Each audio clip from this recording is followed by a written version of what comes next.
À la une de ce 20h, le gouvernement prépare l'édition 2025 de l'opération Sunkalo Solidarité. C'est une initiative présidentielle qui vise à soulager la population vulnérable durant le mois de Ramadan.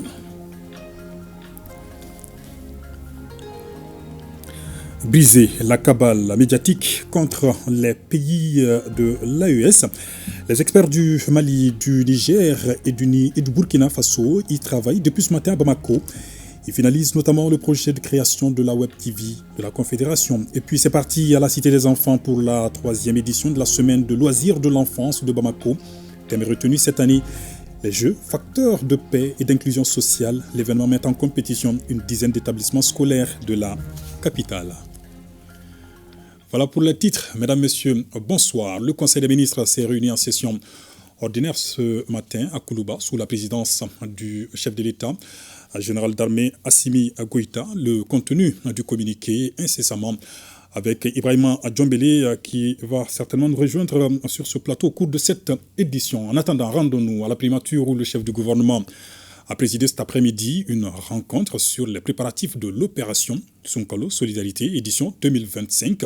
C'est une initiative du président de la transition. Elle vise à travers un certain nombre d'activités à soulager les populations vulnérables durant le mois de Ramadan. Le point avec Mamari Kone et Aliou Touré. Le Ramadan 2025 au cœur des préoccupations du gouvernement de transition. Sunkalo Solidarité est une initiative gouvernementale qui vise à soutenir les populations durant le mois de Ramadan. Lors de cette première réunion, les points focaux des départements ministériels devant travailler au sein de la commission d'organisation ont été désignés. Cette commission sera chargée de proposer des activités et un chronogramme d'exécution. L'année dernière, le chef de l'État, son Excellence le général d'armée Assimi Goïta, a initié une opération en vue de solidarité à l'endroit à la fois des fidèles musulmans et chrétiens. Puisque cette année, il a décidé de reconduire la même opération. Donc le but de cette première réunion est de réfléchir ensemble, de faire en sorte que l'opération Sunkalo Solidarité 2025 soit encore une réussite. Une opération qui a été saluée par les populations maliennes. Et cette année, nous sommes là encore pour échanger et faire en sorte que l'année 2025, également, en tout cas, cette opération de solidarité puisse se dérouler dans de très bonnes conditions. Cette initiative, faut-il le rappeler, traduit la volonté du président de la transition, général d'armée Assimi Goïta, d'accompagner au mieux les populations à bien passer le mois de Ramadan dans de bonnes conditions. Position toute trouvée pour évoquer les offres sociales du président de la transition, le général d'armée Assimi Goïta, qui offre une quantité importante de vivres et des tricycles aux personnes vivant avec un handicap. C'est à travers l'Union malienne des associations et comités de femmes handicapées. Timoko Konaté.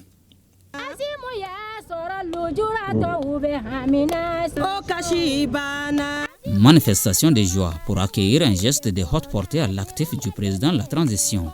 Il s'agit de vivres en abondance et d'un nombre important de tricycles pour faciliter la mobilité des personnes vivant avec un handicap dans le district de Bamako. C'est le conseiller spécial du président de la transition, chargé des œuvres sociales, qui remet ses dons à l'Union malienne des associations et comités de femmes handicapées.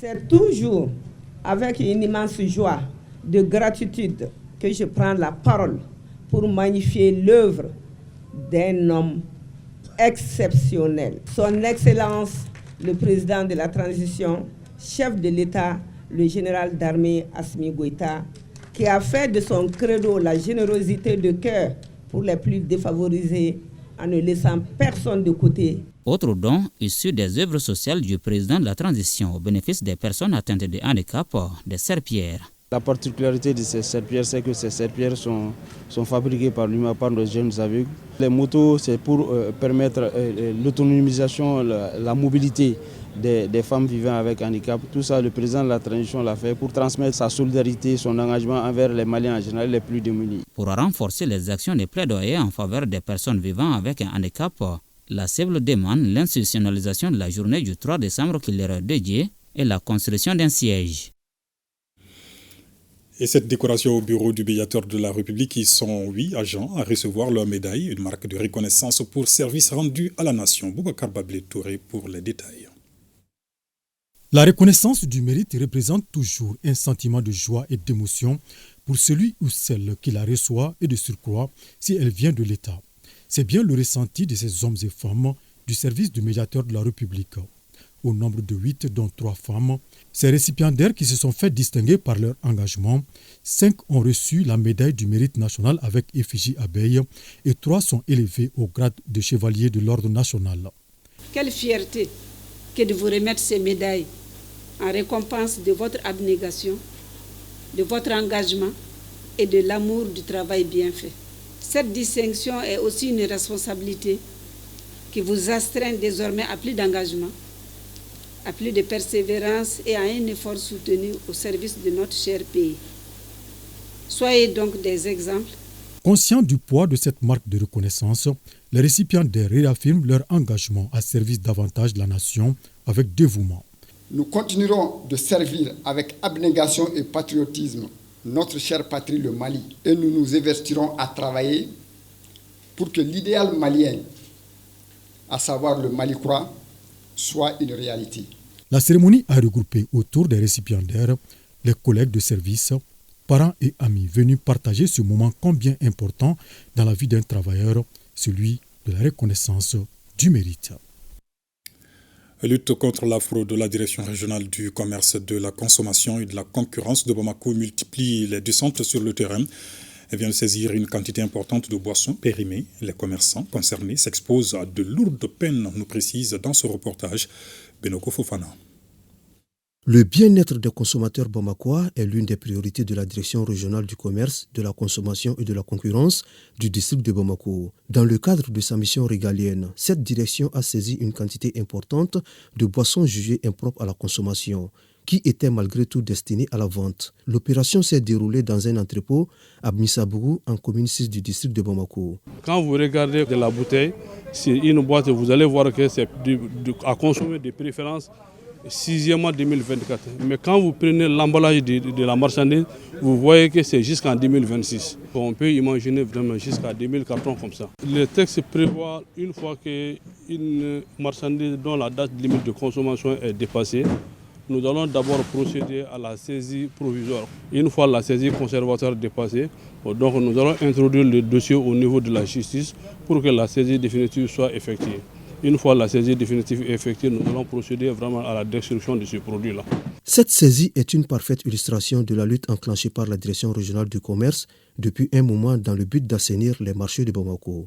Imaginez si les jeunes consomment à cette période-là, vraiment à l'approche de la fête, qu'est-ce que ça peut apporter vraiment comme danger vraiment dans la circulation. Nous allons renouveler encore notre appel à l'endroit de nos commerçants.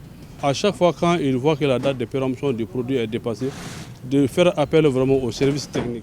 Et pour le premier responsable de la structure d'inviter le consommateur à une synergie d'action afin de mettre fin à cette pratique. Ce que nous recommandons, comme nous venons de voir ces cas, c'est suite à une dénonciation. Toujours nous allons continuer à donner vraiment notre numéro vert.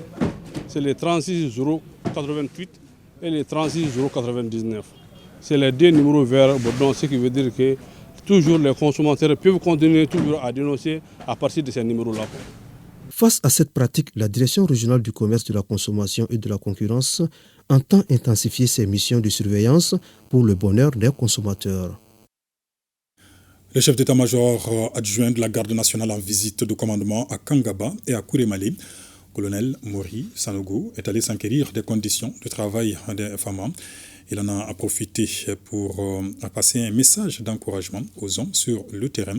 Nous y reviendrons au cours donc de cette édition avec Abdul Karim Akaba et puis 2 concours de recrutement pour les postes d'auditeurs de justice et de greffiers en chef. Les épreuves se déroulent demain samedi. Ils sont au total 10 532 candidats répartis sur 6 sites. Toutes les dispositions sont prises pour la bonne organisation de ce concours selon les explications du directeur national de l'administration judiciaire. Il est au micro de Garibou Pérou et Mohamed Sidibé. Demain, le ministère de la Justice organise 2 concours. Le premier, c'est le concours des auditeurs de justice, qui concerne 116 auditeurs de justice, et un concours de recrutement des greffiers en chef, qui concerne 120 greffiers en chef. Je précise que pour les auditeurs de justice, C'est un concours qui se passe en 2 phases. La première phase, nous présélectionnons un certain nombre de candidats, qui sont au nombre de 480. Et à la deuxième phase, nous présélectionnons 116 candidats. Pour les greffiers en chef, c'est un concours direct où nous prenons directement 120 candidats. Au total, nous avons 10 532 candidats. Pour les greffiers en chef, nous avons 5 424 candidats. Et pour les auditeurs de justice, nous avons 5 108 candidats. Je précise que nous avons réparti les 2 concours sur 6 sites. Pour les auditeurs de justice, nous avons choisi 3 sites. Pour l'ordre des greffiers en chef aussi, nous avons choisi 3 sites. Pour les auditeurs de justice, nous avons la faculté de droit privé. Ensuite, nous avons l'Institut Cheikh Zayed, qui abrite aussi un site. Ensuite, nous avons la faculté des sciences économiques et de gestion. Ensuite, la faculté des sciences administratives et politiques. Pour l'ordre des greffiers en chef, nous avons la faculté d'histoire et géo, nous avons la faculté des sciences et techniques, nous avons également l'Institut de gestion, l'UG. Et tout appareil électronique est interdit, tout document est interdit. Le téléphone n'est pas permis dans les salles. Ensuite, l'appel est prévu à 8 heures. À 8 heures, tous les candidats qui viennent en retard ne seront pas admis dans les salles.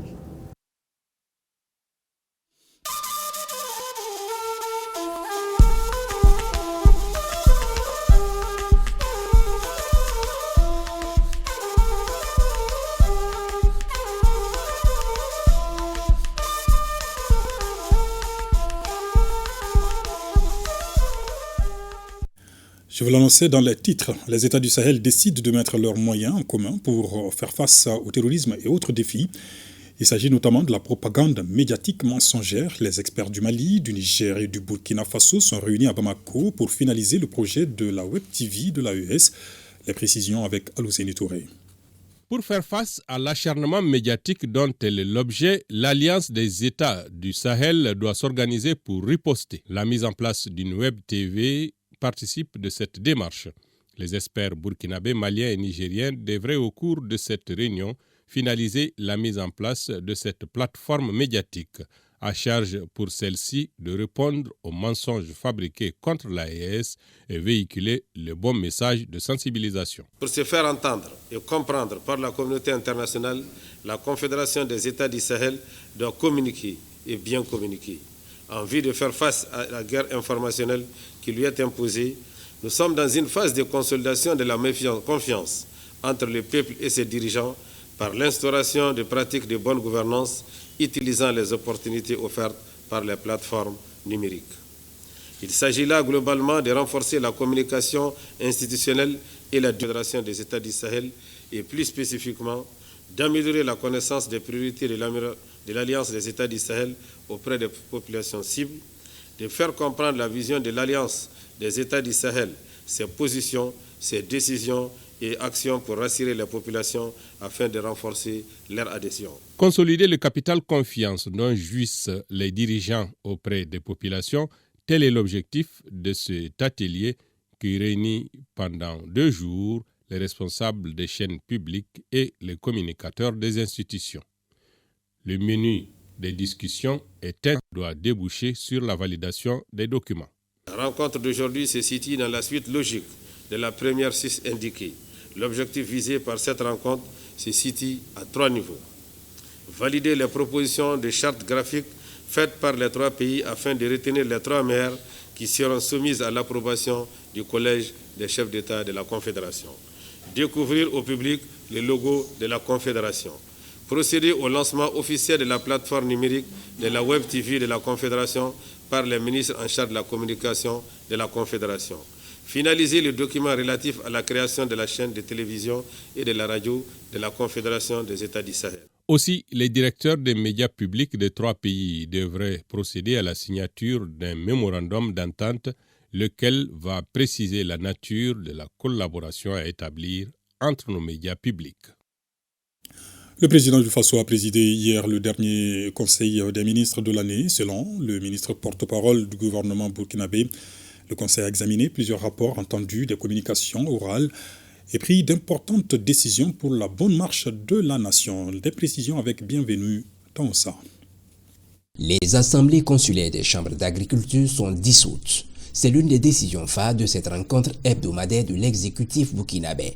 Une décision en vue de venir à bout de dysfonctionnements observés dans la gestion du monde agricole à la base, notamment la non-tenue d'élections pour le renouvellement des assemblées consulaires. Dorénavant, les chambres régionales de l'agriculture sont sous tutelle des directions régionales de l'agriculture et la Chambre nationale d'agriculture sous la tutelle de la direction générale en charge du monde rural. La dissolution des organes consulaires des chambres d'agriculture n'est pas synonyme de la fin de l'existence des chambres d'agriculture parce qu'il y a l'organe administratif qui est notamment dirigé par les secrétaires généraux qui va continuer d'exercer, bien sûr, sous la tutelle du ministère de l'Agriculture, des Ressources animales et halieutiques. Le gouvernement burkinabé, en vue de réduire la surpopulation carcérale, prend des dispositions. Le code de procédure pénale adopté en 2019 est modifié. Le procureur du Faso, dorénavant, avant d'engager des poursuites contre une personne, devra explorer des mécanismes alternatifs aux poursuites. Il devra dans un premier temps d'abord tenter la médiation pénale avec l'intervention de toutes les parties pour savoir s'il n'est pas possible de concilier les intérêts de la personne auteur d'une infraction et les intérêts de la victime. S'il y a un accord à ce niveau, les poursuites sont abandonnées. Ça rentre très bien dans la vision du chef de l'État qui veut que nous ne faisons pas du tout prison et que nous explorons effectivement des mécanismes qui vont nous permettre une facile réinsertion des personnes auteurs d'infractions et qui va nous permettre également de mettre fin à la surpopulation carcérale. Dans la foulée, comme il est de coutume, à compter du 1er janvier 2024, environ 1200 prisonniers bénéficieront de la grâce présidentielle, dont 400 bénéficieront d'une remise totale de peine, 750 d'une remise partielle et 3 condamnés à la prison à perpétuité verront leur peine commuée en prison à temps. Le gouvernement burkinabé envisage en outre la réalisation de travaux au stade du Katrou, travaux en lien avec le renouvellement de la pelouse et de la piste d'athlétisme. Le Conseil a également autorisé ces travaux de renouvellement de la piste d'athlétisme ainsi que l'acquisition de matériel pour l'entretien de la pelouse. Le gouvernement autorise par ailleurs l'acquisition de matériel pour l'entretien de la pelouse. Coût de l'exécution des travaux, du contrôle et de l'acquisition du matériel, plus de 4,3 milliards de francs CFA pour un délai de 6 mois à partir du démarrage des travaux. En outre, instruction a été donnée par le chef de l'État pour que les responsabilités soient situées sur le passif des travaux de réfection du stade, débuté en 2021 et qui ne respectent pas les normes en vigueur. Au Niger, le Premier ministre rencontre une délégation de la SECNA conduite par son directeur général en fin de mission. Mohamed Moussa est venu remercier les autorités nigériennes pour le soutien durant le mandat. Les détails avec Louali Moutari, Maïna Sara et Isiaka Issa. En fin de mandat à la tête de l'Agence pour la sécurité de la navigation aérienne en Afrique et à Madagascar à SECNA, notre compatriote Mohamed Moussa est venu exprimer sa reconnaissance aux autorités nigériennes pour leur soutien durant les 8 années passées à la direction générale de la SECNA, toute chose qui honore le Niger. J'ai tenu spécialement à venir rendre compte aux autorités de l'état dans lequel j'ai trouvé la SECNA et de l'état dans lequel je les laisse. Je viens d'avoir les félicitations de Monsieur le Premier ministre pour les réalisations accomplies pendant ces 8 ans. On peut dire avec fierté que le Niger a tenu ses engagements. La SECNA fonctionne bien. Je vais la laisser le 31 décembre. Et donc, comme vous le voyez, la situation dans laquelle je la laisse n'a absolument rien à voir avec la situation dans laquelle je l'ai trouvée. Notamment, le plus important, c'est au niveau technique. Le fait que nous avons réussi en 8 ans à rendre possible la surveillance de 17 millions de kilomètres carrés par satellite, c'est certainement le projet le plus emblématique que nous avons réussi ici au Niger. Pour rappel, la SECNA est créée à Saint-Louis au Sénégal le 12 décembre 1959 et assure la gestion des espaces aériens sur une superficie d'environ 17 millions de kilomètres carrés répartis en 6 régions d'information en vol définies par l'Organisation de l'aviation civile internationale OACI. Déclaration du Collège des chefs d'État de la Confédération des États du Sahel. Le contenu est expliqué aux légitimités traditionnelles et leaders religieux à l'intérieur du pays. Le point avec Oumar Maïga, Mopti, Idrissa Djibrila Maïga, Kidal et Kabadjara Akaï. Debout comme un seul homme, les légitimités traditionnelles, les chefs coutumiers, les chefs de quartier et les leaders religieux de la région de Mopti ont pris d'assaut la salle de conférence du gouvernorat pour écouter et prendre des engagements en faveur de la déclaration commune du collège des 3 chefs d'État de la Confédération suite à la prorogation de 6 mois de la sortie du Mali, du Burkina Faso et du Niger de la CEDEAO. Nous avons effectivement rappelé que dans l'évolution d'une nation, il y a des épisodes, notamment de résistance, telle que la phase que nous vivons actuellement. Et cette résistance requiert, à notre avis, le bon partage de la bonne information avec les peuples pour les outiller mieux, pour les armer à être plus résistants au combat qui est le nôtre. Que de chemin parcouru pour le soutien et la réussite de la transition avec foi et détermination. Nous sommes toujours prêts à respecter les décisions et les engagements des autorités de l'AES. Nous sentons le développement à travers la création des usines. Le retrait, là, moi je m'attendais à ça. Il faut le retrait. Il ne faut pas nous laisser emballer par les autres, les étrangères là. Non, on n'est pas d'accord avec ça. Je suis très d'accord avec eux. Nous avons eu à prier et à faire des bénédictions pour les autorités de la transition, pour les femmes qui veillent sur nous. Nous avons prié pour l'AES, pour qu'il y ait plus d'unité, pour qu'il y ait la paix.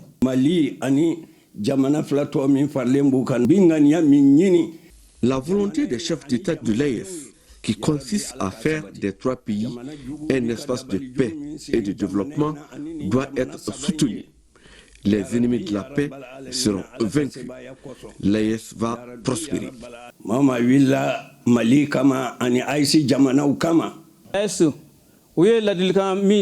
Nous prions pour la réussite de l'AES. Les décisions et les engagements pris seront respectés par les populations. Les appels à la vigilance, la synergie d'action en faveur de la paix, le soutien indéfectible aux autorités de la transition et des bénédictions pour le Mali ont été quelques axes forts de la rencontre d'échange avec les légitimités traditionnelles, les chefs coutumiers, les leaders religieux de la région de Mopti. Le Collège des chefs d'État constate avec regret qu'au sein de la CEDEAO, des manœuvres de déstabilisation sont régulièrement initiées par une poignée de chefs d'État qui imposent leur déshydratat et à des agendas étrangers au reste de l'organisation. C'est une réunion spéciale, c'est pour vous faire passer le message des chefs de l'État, le président de la transition, qui est le président aussi en exercice des États de l'AES. C'est pour vous dire que les forces armées de sécurité, la population de la région de Kidal, tout le monde va être vigilant. Tout le monde va être en alerte partout. Face à la gravité de ces faits, le Collège des chefs d'État de la Confédération appelle les populations de l'Est à redoubler de vigilance, à dénoncer systématiquement tout fait suspect aux forces de sécurité et à rejeter les propositions d'enrôlement au sein des groupes terroristes. Il s'agissait pour le chef de l'exécutif régional, général des brigades Moussa Soumaré, au cours de cette rencontre de donner des explications claires sur le contenu de cette déclaration du Collège des chefs d'État de la Confédération des États du Sahel, AES. La légitimité traditionnelle, les chefs de village et d'autres personnes ressources présentes à cette rencontre ont adhéré à cette déclaration et ont promis de jouer pleinement leur rôle en apportant des informations aux forces armées de sécurité et aussi à rester très vigilants, notamment par rapport à l'enrôlement des enfants dans les groupes terroristes. Les légitimités traditionnelles présentes dans la salle ont apprécié à l'unanimité cette décision prise. C'est des responsables avisés. Nos responsables ont la tête sur les épaules. Ce sont des responsables avisés. Ils ont vu venir de loin le gouffre dans lequel la CEDEAO voulait les faire tomber. C'est pourquoi les chefs d'État de l'AES ont refusé avec la dernière rigueur les 6 mois de prorogation. Ceux qui sont en dessous de cette manigance, nous les connaissons. Même exercice à Ségou et à Sikasso. Là aussi, les leaders traditionnels et religieux ont été mieux informés sur le contenu de la déclaration du Collège des chefs d'État de l'AES. On en sait davantage avec Fousséni Samaké à Ségou et Yuru Yabati à Sikasso. Face au constat des manœuvres de déstabilisation au sein de la CEDEAO, le Collège des chefs d'État de la Confédération a fait une déclaration le 22 septembre 2024. Il s'agira pour chacun de nous, forces vives de la région de Ségou, de veiller sur le 3e point principalement de la déclaration, relative à la collaboration avec les forces de défense et de sécurité, en leur donnant des informations utiles et en renforçant notre coopération avec l'armée, c'est-à-dire les aider à nous sécuriser. En ce moment crucial, chaque citoyen doit se considérer comme un soldat. Ce cadre d'échange est aussi une invite à l'endroit des acteurs régionaux pour l'accompagnement et le soutien aux autorités du Burkina Faso, du Niger et du Mali. Ces messages reçus aujourd'hui nous encouragent davantage. Nous réitérons notre engagement à accompagner les chefs d'État de la Confédération AES. On fera la vulgarisation de ces messages dans nos localités. Les participants se disent plus que jamais engagés dans la vulgarisation de ces messages auprès des populations de leurs localités respectives pour barrer la route à toute forme de menace contre les États du Sahel. Il s'agit d'informer et de sensibiliser les chefs de village à un sursaut patriotique pour déjouer le complot de la CEDEAO et ses complices dans leur tentative de saboter la dynamique de retrait de la Confédération des États du Sahel. Les États de l'AES ont décidé de quitter la CEDEAO, mais à chaque fois, il y a de nouvelles mesures pour retarder leur départ. Maintenant, ils ont prolongé la date de 6 mois. Alors, nous ne savons pas ce que ces pays sont en train de préparer. Aucun étranger ne viendra dans un village sans que le chef de village ne soit au courant. Les légitimités traditionnelles et les leaders religieux disent avoir pris bonne note du contenu de la déclaration et s'engagent à tout mettre en œuvre pour contrer les actions de l'ennemi. Donc nous, les chefs de quartier et de village, notre rôle c'est de dénoncer toute personne aux autorités pour qu'au moins qu'il n'y ait pas de dérapage au niveau de nos localités. J'appelle l'attention de tous les chefs de village et de quartier d'être vigilants et de ne pas avoir peur. Nous allons redoubler d'efforts en fournissant vraiment des informations en temps réel à nos forces de sécurité et de défense. La rencontre s'est achevée par un exposé du conseiller à la sécurité et à la protection civile du gouverneur qui a invité les hôtes du jour à l'union sacrée et à la vigilance pour réussir cette mission du Collège des chefs d'État de la Confédération des États du Sahel.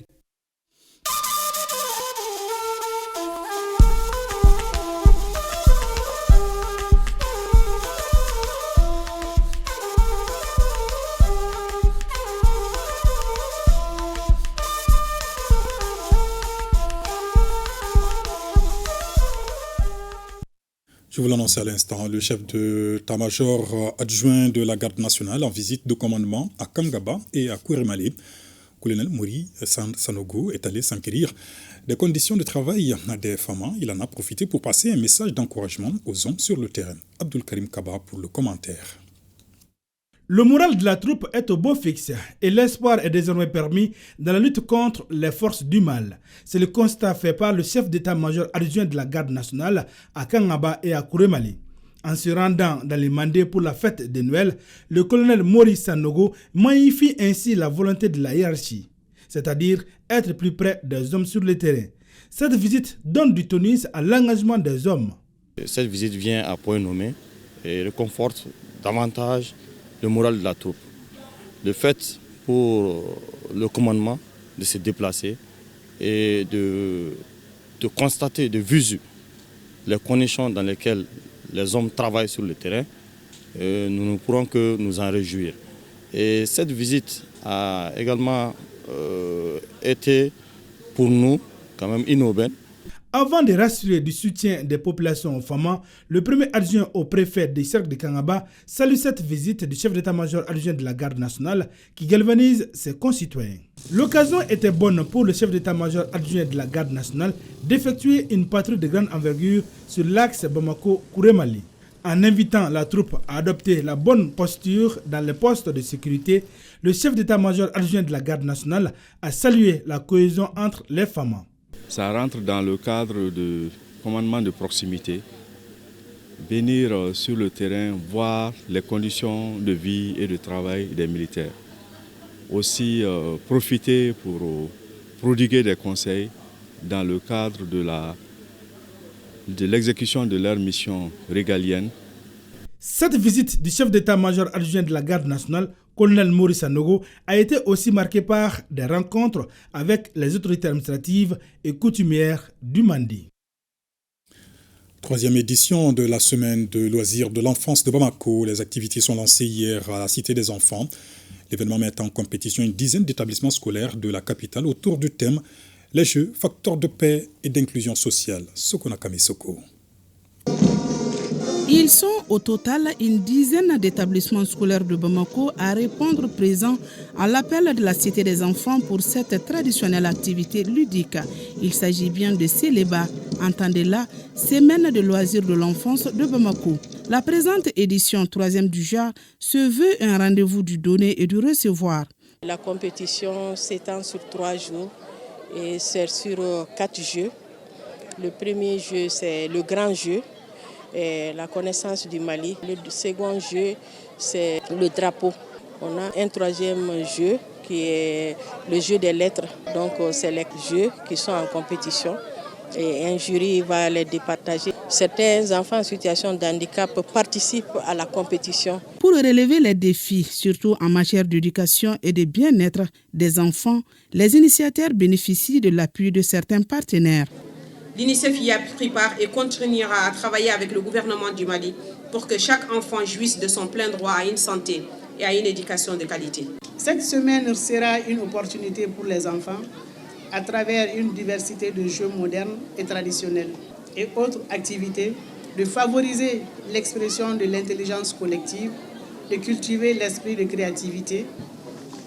Vous pouvez d'ores et déjà compter sur le soutien constant de l'ensemble du département, car tout ce qui touche l'enfant est une cause noble à plus d'un titre. La cérémonie de lancement de cette 3e édition de la semaine de loisirs de l'enfance de Bamako a été marquée par des prestations d'artistes et un défilé au rythme de la fanfare du Britannique militaire de Kati. Et puis la consolidation de la paix, de la cohésion sociale et de la réconciliation nationale. Action d'autonomisation et responsabilité des jeunes femmes et filles leaders du Mali. Thème du 7e Forum national des jeunes femmes et filles leaders du Mali. L'événement se déroule du 26 au 28 décembre ici à Bamako et à Sibi. On fait le point avec Batraouri.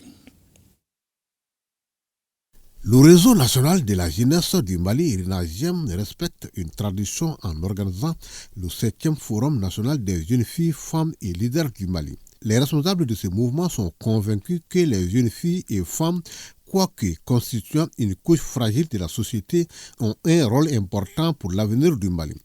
Le 7e Forum des jeunes femmes et filles leaders qui s'ouvre est une assise pleine d'espoir et d'espérance, visant à remobiliser l'énergie et l'intelligence de la jeunesse féminine du Mali autour des questions d'intérêt commun, notamment la paix, la santé, la solidarité, la promotion des droits humains et l'égalité des chances pour toutes et pour tous. Le forum qui s'étend sur 3 jours sera marqué par plusieurs panels sur des thématiques comme l'accès aux services de santé de la reproduction, le changement climatique et la résolution 1325 des Nations Unies relative au rôle des femmes dans la prévention des conflits. Vous ne vous êtes pas trompé.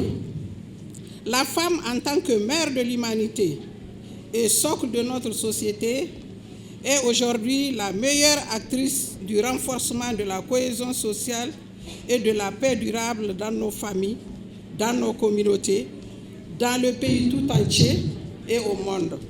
Cette importante rencontre de notre jeunesse, notamment les jeunes femmes et filles du Mali, organisée par le réseau national de la jeunesse du Mali, RENAGEM, rentre non seulement dans le cadre des objectifs de mon département, à savoir créer les conditions idoines pour le bien-être de la femme, de l'enfant et de la famille. Je voudrais saluer le leadership historique du RENAGEM que mon département soutient et encourage. Dans son combat, le RENAGEM a bénéficié du soutien multiforme de certaines femmes anciennes ministres en charge de la promotion de la femme. Des attestations de reconnaissance ont été décernées à ces dernières pour leurs efforts. La 7e session du comité technique conjoint Burkina-Mali pour la gestion intégrée des ressources en eau se tient ici à Bamako. Les experts des deux pays travaillent notamment au renforcement des liens en matière de gestion des bassins hydrologiques communs dans un contexte de changement climatique. Nous retrouvons Batraoré. Face aux enjeux du changement climatique et à la dégradation des sols causés par l'érosion, le Mali et le Burkina Faso ont créé depuis 2013 le comité technique conjoint pour la gestion intégrée des ressources en eau dénommé CTC-GIR Burkina Faso-Mali. Les experts sont donc à Bamako au compte de la 7e session du comité technique de leur organisation. On a un accord, mais cet accord ne concerne pour le moment que les sous-bassins du Sourou. Alors qu'entre les deux pays, il y a d'autres bassins qui sont partagés, notamment les Banifins, les bassins de Béli. Et en tout cas, lors de cette session, nous comptons élargir l'accord à tous ces bassins pour, en tout cas, le bonheur toujours de nos deux populations. Comment promouvoir la gestion intégrée des ressources au niveau des bassins partagés entre les deux pays? Comment cela peut contribuer au niveau du développement socio-économique des populations à la base? Et nous pensons que nous allons y parvenir. Les experts des deux pays vont œuvrer pour que les conclusions de la rencontre de Bamako puissent donner un nouvel élan au comité technique conjoint de la GIR Burkina Faso-Mali dans l'atteinte de ses objectifs. Votre présence ici, ce jour, témoigne une fois encore l'engagement de nos deux pays à coopérer pour une meilleure gestion des ressources en eau dans le but de préserver les intérêts communs de nos États tels que stipulés à l'article 4 de l'accord.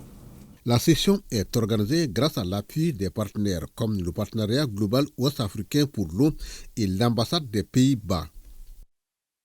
La dynamisation de la formation continue et le déploiement du système de gestion informatique intégré, deux sujets majeurs sur la table de la 18e session du conseil d'administration de l'ENA. Mamadou Fane pour les détails.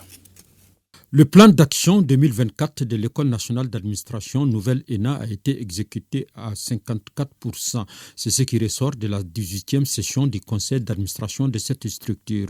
Une exécution moyenne du plan d'action due au large temps consacré à l'organisation du concours d'entrée dans cette école. Ce qui n'a pas empêché la réalisation de la majeure partie des activités de l'année 2024. Et 2025 reste une année de défi pour l'ENA. Le projet de budget de 2025 est estimé à 1,39 162 000 francs CFA, dont 974 162 000 francs CFA de subvention de l'État et 65 millions de ressources propres.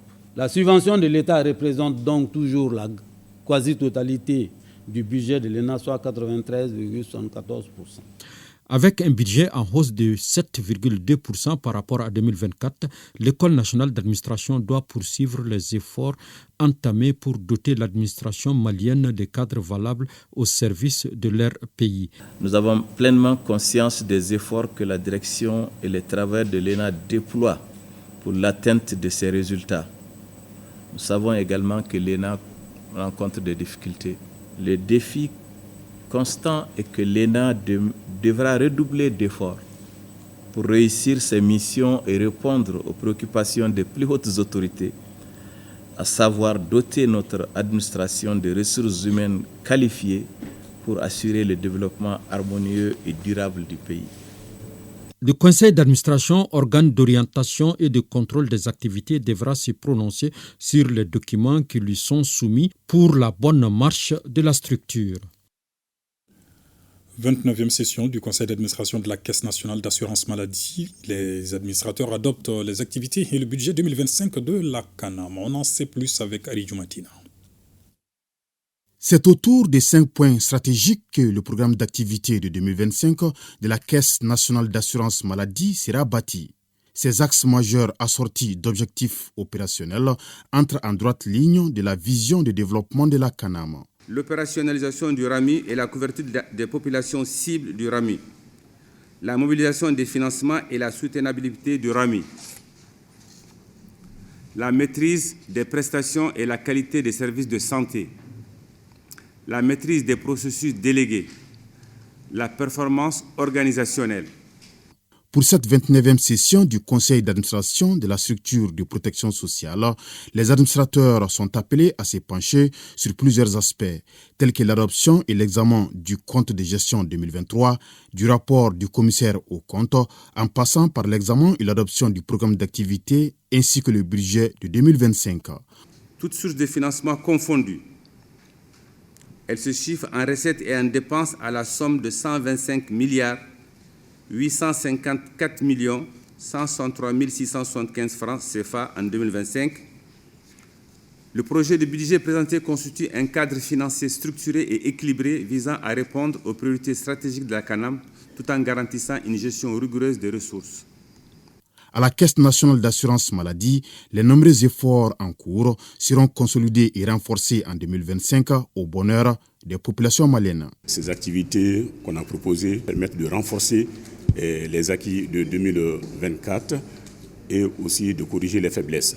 Nous avons mis l'accent sur le renforcement de la qualité de service que nous offrons à nos assurés. Comme vous le savez, la CANAM est certifiée ISO 9001 pour améliorer la qualité de service que nous offrons à la population. Nous avons proposé au conseil d'administration encore de continuer avec le renforcement de la capacité et de compétences de nos ressources humaines. En 2025, nous avons continué à renforcer cette lutte contre la fraude pour permettre à la CANAM de se renforcer afin d'exécuter de façon diligente les instructions fermes du président de la transition, à savoir faire l'extension de la couverture santé à l'ensemble de la population.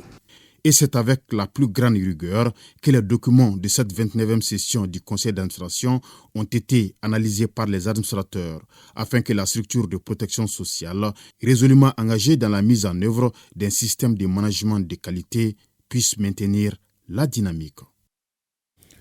L'Institut national de la statistique a atteint un taux de réalisation de 66% pour son plan d'action 2024, information révélée à la 22e session de son conseil d'administration. Agibou Koulibaly et Sambou Diakité pour le détail. Au cours de cette session, le directeur général de l'INSAT a exprimé sa satisfaction quant aux avancées réalisées tout en mettant en avant la nécessité de continuer à améliorer la production de données de qualité. De l'année 2024, l'INSAT a pu réaliser 66% de ses activités, donc 2 activités sur 3 ont pu être réalisées. Et parmi ces activités, on peut citer l'analyse des données du recensement général de la population de l'habitat, ainsi que du recensement général des unités économiques. Il y a aussi l'enquête modulaire permanente auprès des ménages que nous réalisons chaque année et qui permet vraiment de donner des indicateurs pertinents pour le suivi du CRET, mais aussi des ODD. Donc nous appuyons fortement aussi sur la planification des statistiques du secteur développement rural dans la mise en œuvre du recensement général agricole. Donc avec la cellule de planification statistique aussi du secteur de la santé, nous avons pu réaliser la 7e enquête démographique et de santé. Le secrétaire général du ministère de l'économie et des finances a souligné l'importance du rôle des données statistiques fiables pour accompagner les politiques publiques et orienter les décideurs dans la mise en œuvre des projets de développement. Malgré un contexte particulièrement difficile caractérisé par des restrictions budgétaires et le retrait de certains partenaires financiers, l'INSTAT s'est montré résilient et des activités phares ont pu être réalisées au cours de l'année 2024, notamment l'organisation de la revue annuelle du schéma directeur de la statistique 2020-2024, le lancement des travaux d'élaboration du nouveau schéma directeur de la statistique pour la période 2025-2029. La session sera clôturée par l'adoption des documents stratégiques et du projet de programme d'activité et de budget pour 2025. Je vous l'annonçais au début de cette édition, le Conseil des ministres s'est réuni ce vendredi en session ordinaire à Koulouba sous la présidence du général d'armée Assimi Goïta, président de la transition. En plateau avec moi pour la lecture du communiqué par Ibrahima Djambélé, plutôt Sidiki Dambélé, bonsoir. Bonsoir, Ibrahim Traoré. Alors après examen des points inscrits à l'ordre du jour, le Conseil a adopté des projets de texte, procédé à des nominations et entendu des communications.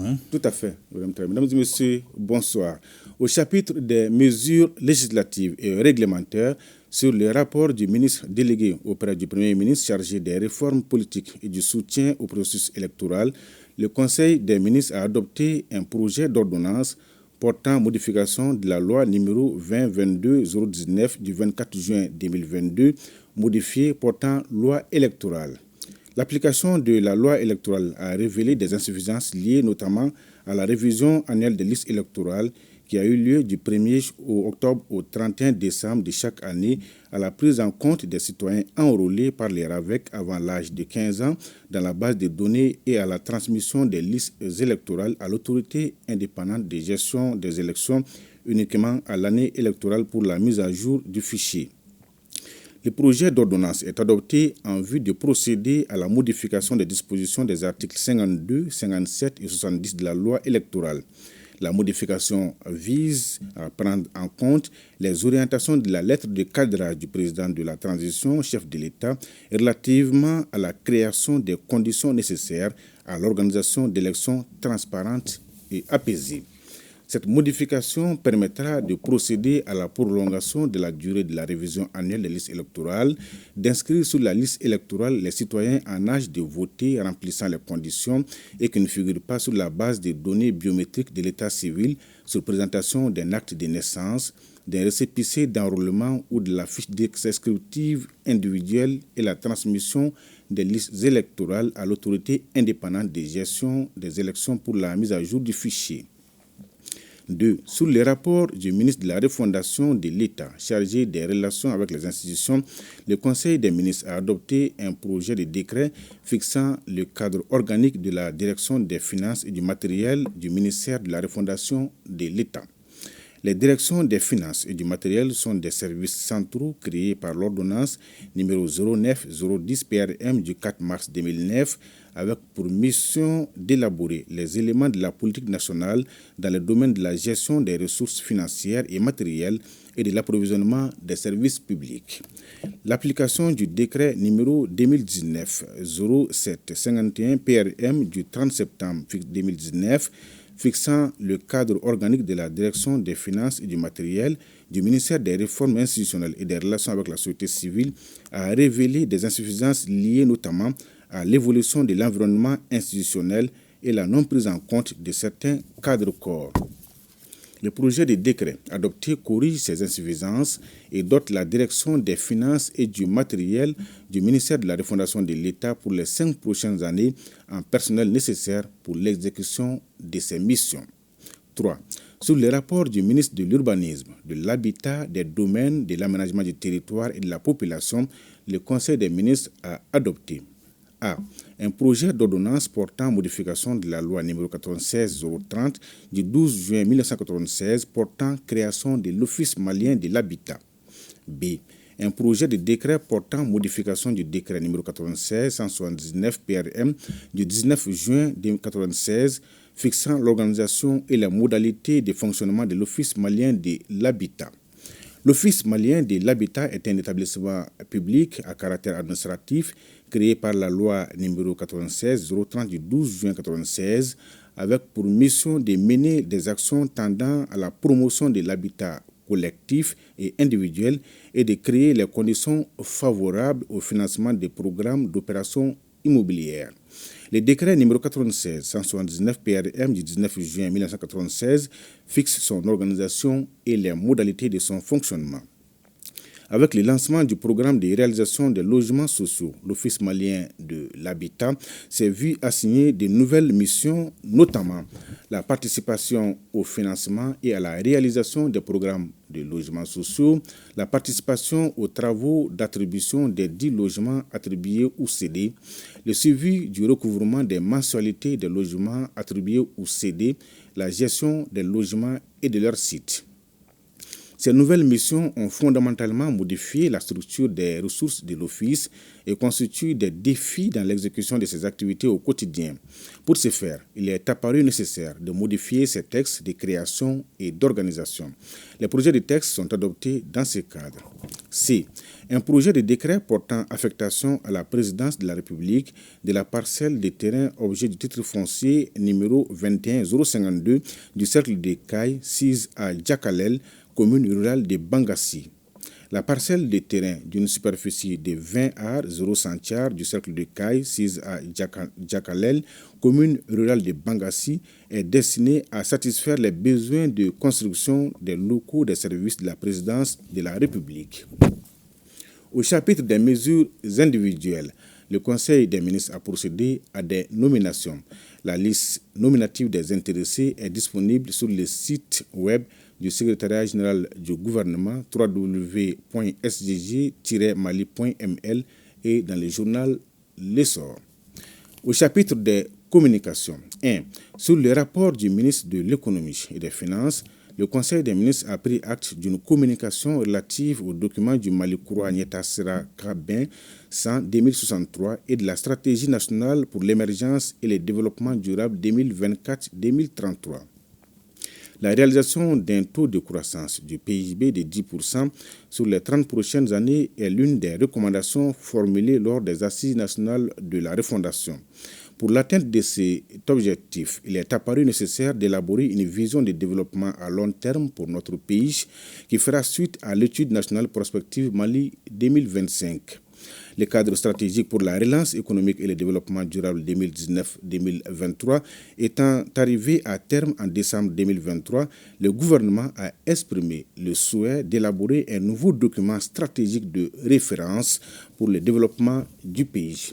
C'est dans ce cadre que le ministère de l'Économie et des Finances a lancé en 2023 le processus d'élaboration du Malikura Nyetasera Kabin 100-2063 s'est déroulé à travers différentes phases portant notamment sur les consultations nationales, les diagnostics stratégiques, la formulation de la vision, les lancements officiels ainsi que les concertations autour des projets structurants et des supports cartographiques et de communication.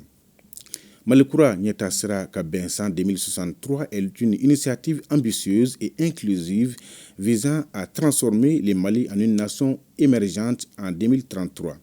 Ce cadre stratégique place les citoyens maliens, le Mali d'incroix, au cœur des priorités en le considérant comme un acteur autonome capable de prendre en main son destin avec un ancrage irréversible dans la Confédération des États du Sahel.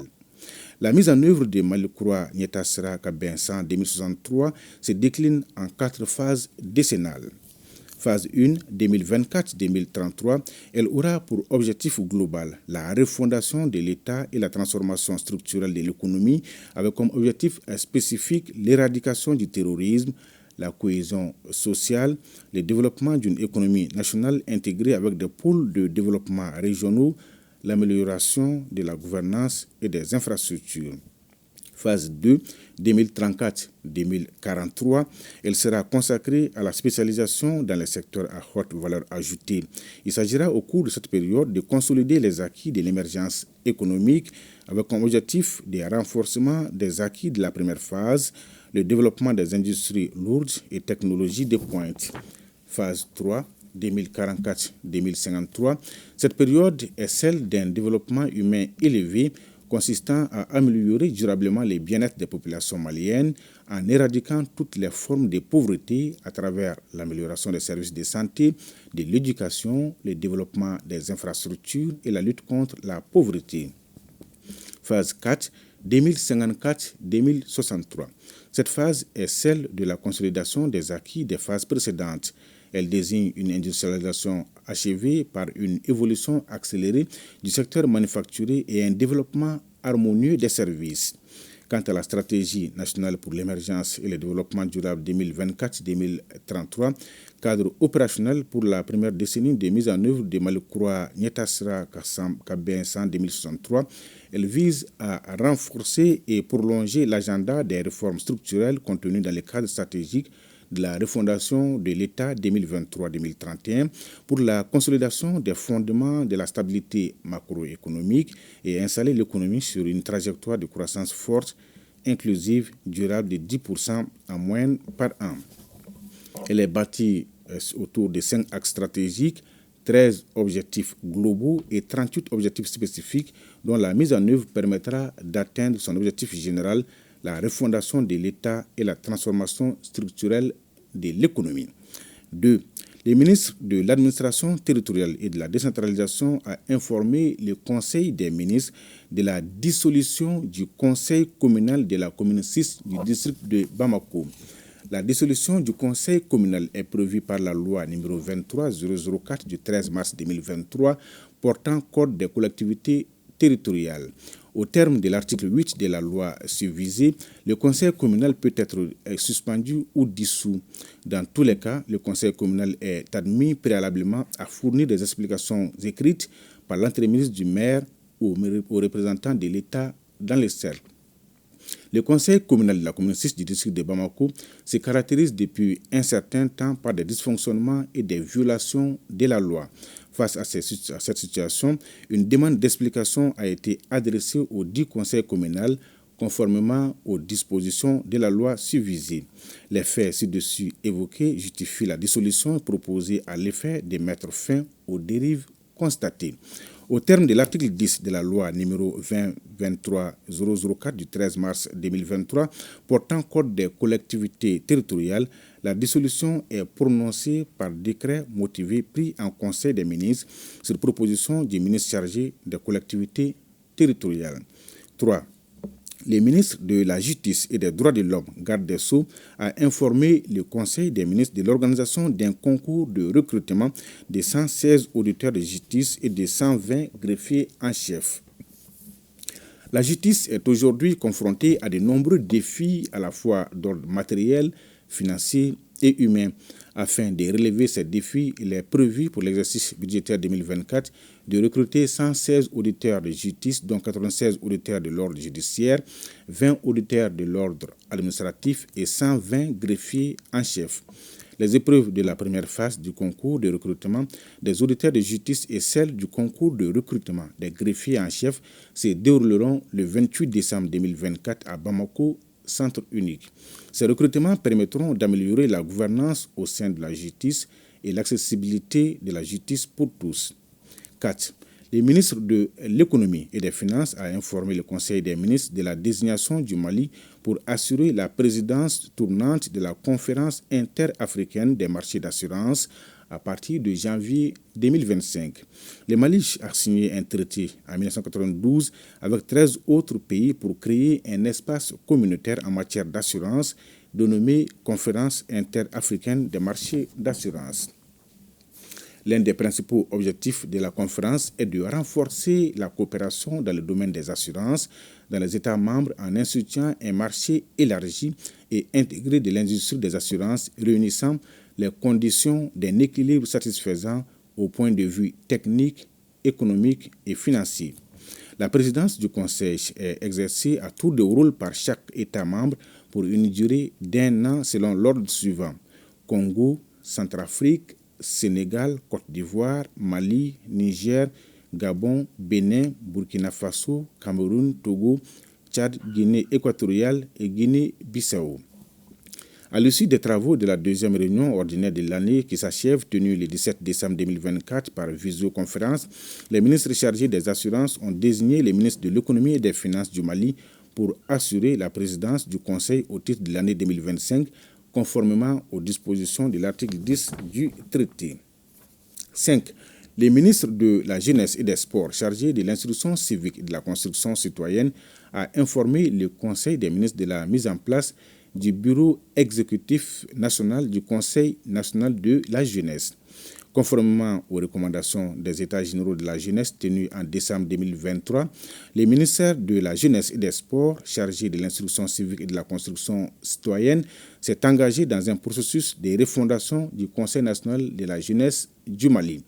À travers un processus de renouvellement des organes de base mis en place en juillet 2024, une nouvelle commission nationale a été créée ayant comme mission principale la mise en place de certains bureaux des sections de la diaspora et la tenue de l'Assemblée générale élective du Bureau exécutif national du Conseil national de la jeunesse. Cette commission inclusive, composée des représentants des organisations de jeunesse et de certains départements ministériels, a mis en œuvre un programme qui a abouti à la tenue de l'Assemblée générale élective le 21 décembre 2024 à Bamako. Le nouveau bureau mis en place est composé de 4 membres au compte de la diaspora, 9 pour les régions, 18 pour les fédérations spécialisées et 1 pour le conseil régional de la jeunesse du district de Bamako.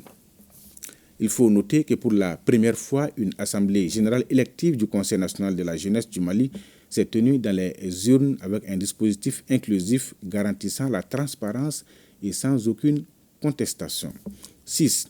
Le ministre des Maliens établis à l'extérieur et de l'intégration africaine a informé le Conseil des ministres des conclusions des travaux relatifs à la célébration de la Journée internationale des migrants édition 2024.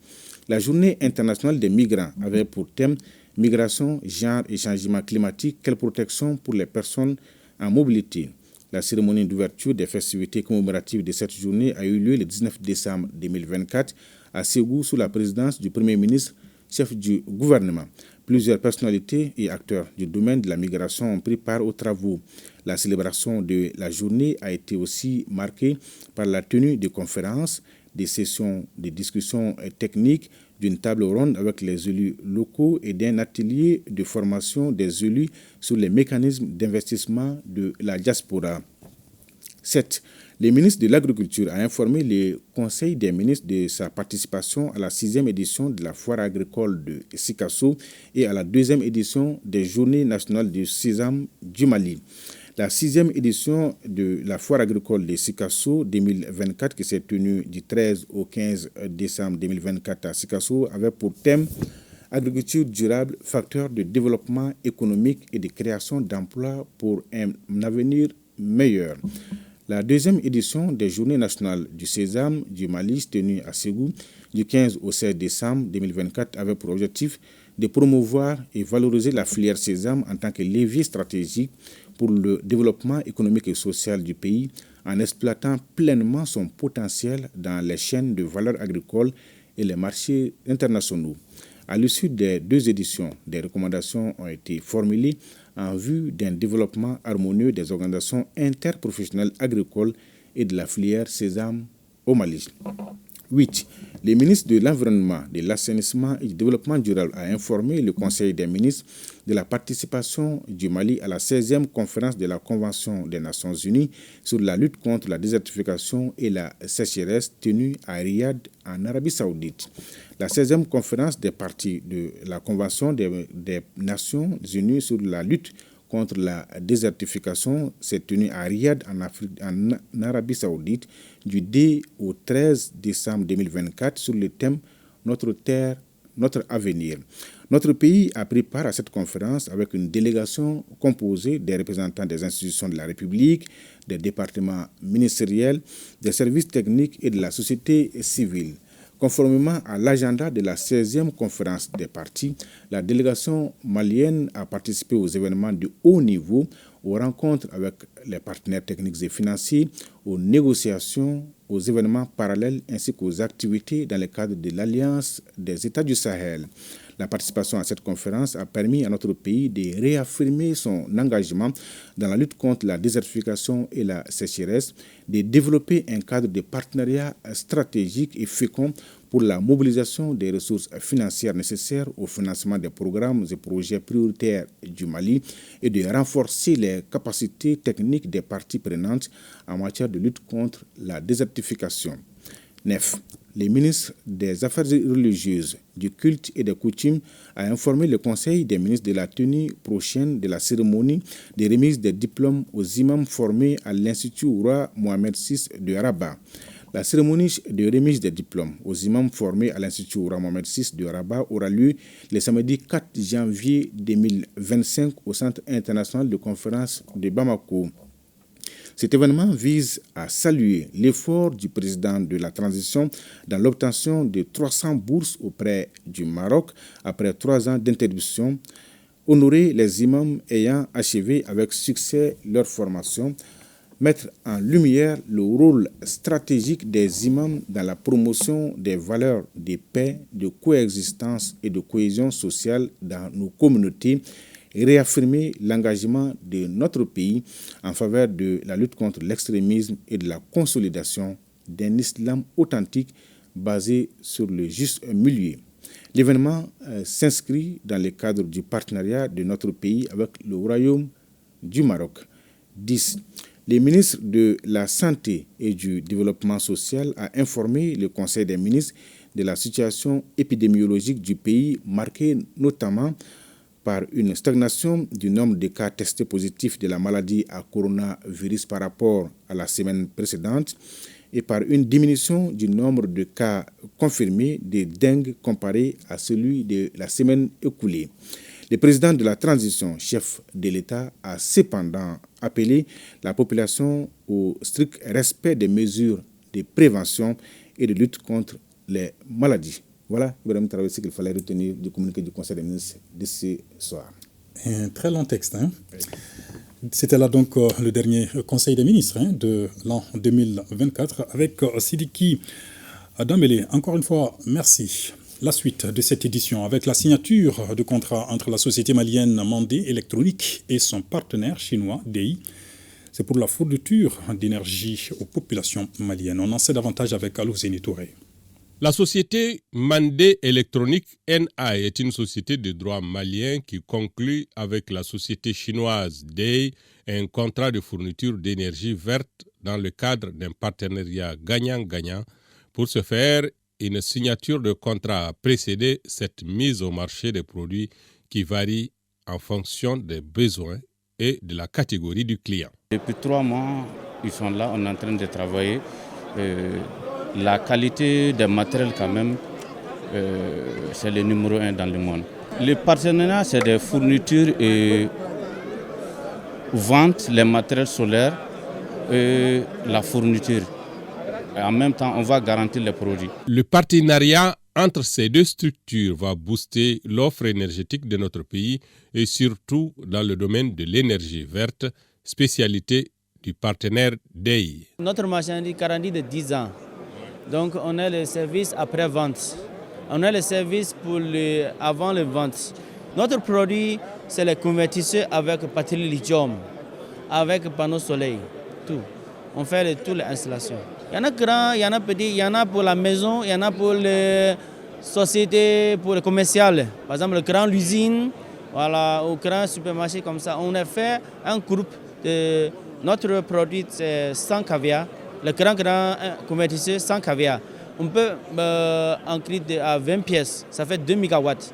La société Mandé Électronique offre également à l'État malien un pack d'énergie d'une valeur de 50 millions de francs CFA dont l'emplacement appartient à l'État malien bénéficiaire du geste. Le projet LUCEG et la coalition des organisations de la société civile pour la lutte contre la corruption et la pauvreté organisent une campagne de sensibilisation sur les types d'infractions de corruption. Les précisions avec Almouzer Al-Kamissa Yatara. Appuyer les efforts fournis par l'État en matière de lutte contre la corruption, voilà l'un des objectifs de cette campagne de sensibilisation à l'intention des acteurs de la société civile. Ils seront édifiés sur les types de corruption et les types d'infractions. On a beau crier que l'administration, que les travailleurs sont corrompus. Si le citoyen est le principal corrupteur, la corruption ne peut jamais reculer. Donc le changement doit commencer par nous-mêmes. Si nous changeons, nous allons informer, sensibiliser les autres citoyens pour que chacun se dise plus jamais la corruption ne passera par moi. Les acteurs de la société civile sont appelés également à jouer pleinement leur rôle. Nous savons tous que la lutte contre la corruption ne peut être menée par une seule entité ou un groupe restreint d'individus. Elle exige une mobilisation collective, une vigilance continue et une ferme volonté d'agir ensemble. L'objectif de notre rencontre ce matin est d'informer, de sensibiliser les organisations de la société civile sur les différents types d'infractions de corruption, dans le but de stimuler l'engagement des intervenants et intervenantes, en particulier les jeunes, les filles et les femmes. La campagne de sensibilisation des acteurs de la société civile sera sanctionnée par des recommandations qui contribuent à combattre la corruption. Le centre de santé de Badougou-Samalé, dans la commune du Mandé, réceptionne une adduction d'eau, une réalisation du footballeur Amadou Aïdara Doudou, natif de la localité. Aliou Abdoulaye Touré, reportage. Le centre de santé de Samalé est resté longtemps sans adduction d'eau potable.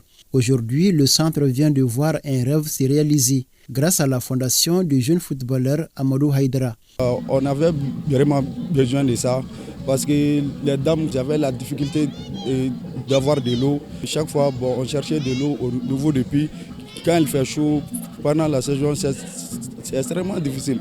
D'une capacité de 6 mètres cubes, le forage permet d'alimenter des centaines de ménages. Je demande à la population de prendre bon usage du forage parce que ce qu'il a fait, si c'est bien entretenu, en ce moment, lui aussi va avoir le courage de faire autre chose après. Cette adduction d'eau s'inscrit parmi les œuvres sociales du footballeur non moins fils du terroir.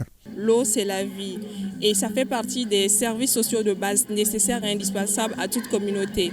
Et nous, en tant que Fondation Amadou Aïdara, c'est une mission que nous nous sommes fixés, d'être au plus proche de la population et surtout d'apporter aide aux plus nécessiteux. La population, très reconnaissante, est venue exprimer sa joie de recevoir ce forage. Ainsi va l'actualité ce soir. Merci de votre fidélité. Excellent moment de télévision en notre compagnie. Bonsoir.